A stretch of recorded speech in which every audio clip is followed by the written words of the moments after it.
चलिए अब हम आ जाते हैं लगून फॉर्मेशन पे।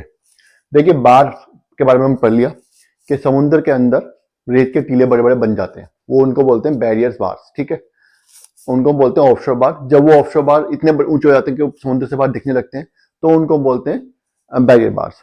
वही बैरियर बार अगर बे के बाहर बनते हैं, बे के एंट्रेंस पे बन जाए तो क्या होगा, और एक एंड से की अप हो जाए, एक एंड से जुड़ जाए, दूसरे एंड में भी जगह बची हुई है, मान लीजिए पानी आने जाने के लिए, पानी आ रहा है पानी जा रहा है, तो ये बन जाएगा यहाँ पे हमारा लगून। इसको हम बोलेंगे लगून। ये यहाँ पे पानी भरा हुआ है, आता जाता रहता है। क्या बोल रहा है, barriers bars spits at the mouth of the bay gradually extend leaving only small opening, यहाँ पे सिर्फ स्मॉल ओपनिंग बची है, into the sea and the bay will eventually develop into a lagoon। क्या कह रहा है कि बैरियर बार या स्पिट्स जो हैं वो क्या होंगे, वो इतने डेवलप हो जाएंगे बे के माउथ पे कि पूरे में वो फैल जाएंगे, सिर्फ एक एंट्रेंस बचेगी पानी आने जाने की छोटी सी। ठीक है, और क्या होगा, लगून का फॉर्मेशन हो जाएगा, एक लगून बन जाएगी। लगून की डेफिनेशन क्या होती है मैं एक वीडियो में बता चुका हूं, आप देख सकते हैं उसको।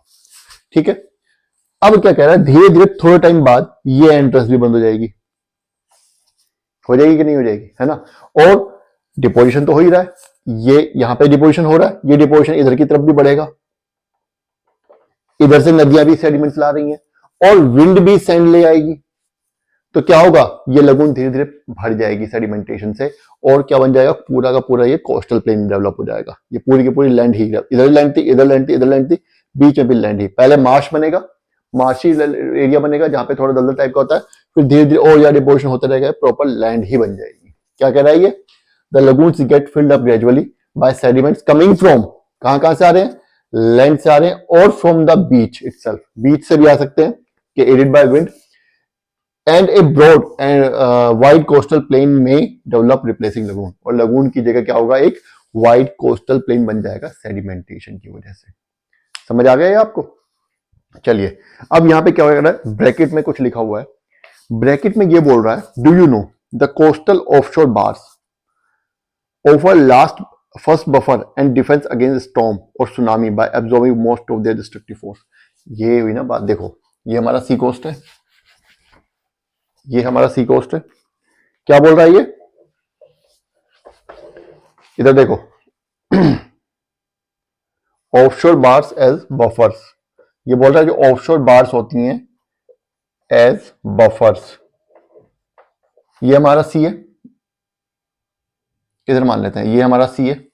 ठीक है, यहां पे ये बन गई हमारी बार डेवलप हो गई, ऑफशोर बार डेवलप हो गई।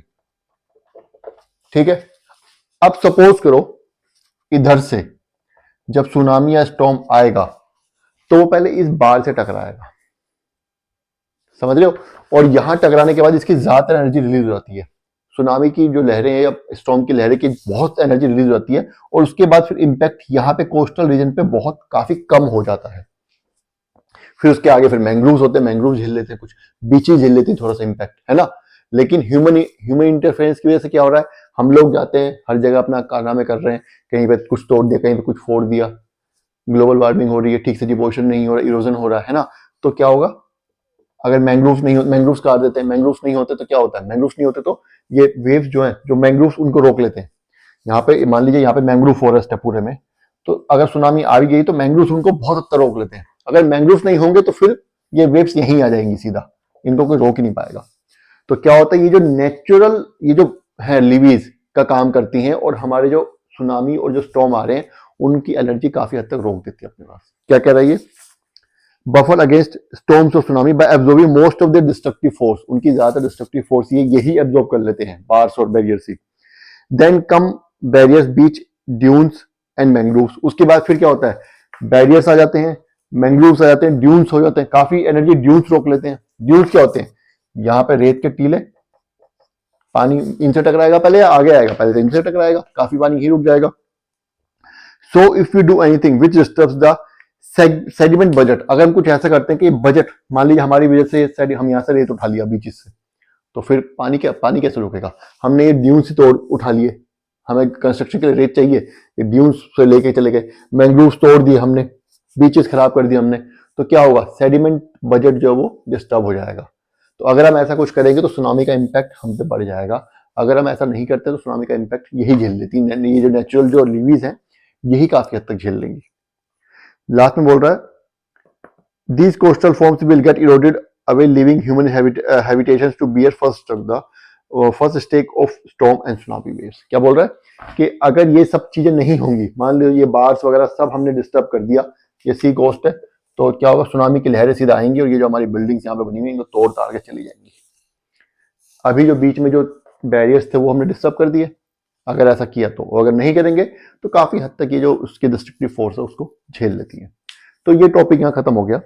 कल से हमारा जो नया टॉपिक स्टार्ट होगा वो होगा विंड्स। ठीक है, विंड्स के बारे में हम कल स्टार्ट करते हैं। Winds as a geomorphic agent क्या क्या काम करती हैं, क्या डिपोजिशनल फीचर्स लैंडफॉर्म्स बनाती हैं, क्या इरोजनल लैंडफॉर्म्स बनाती हैं। ठीक है, तब तक के लिए क्या करना है, इस वीडियो को बार बार देखिए। अगर कुछ समझ नहीं आ रहा है तो कमेंट कर दीजिएगा, मैं दोबारा बता दूंगा। बाकी लाइक और सब्सक्राइब जरूर करना चैनल को। ठीक है, चलिए, थैंक यू।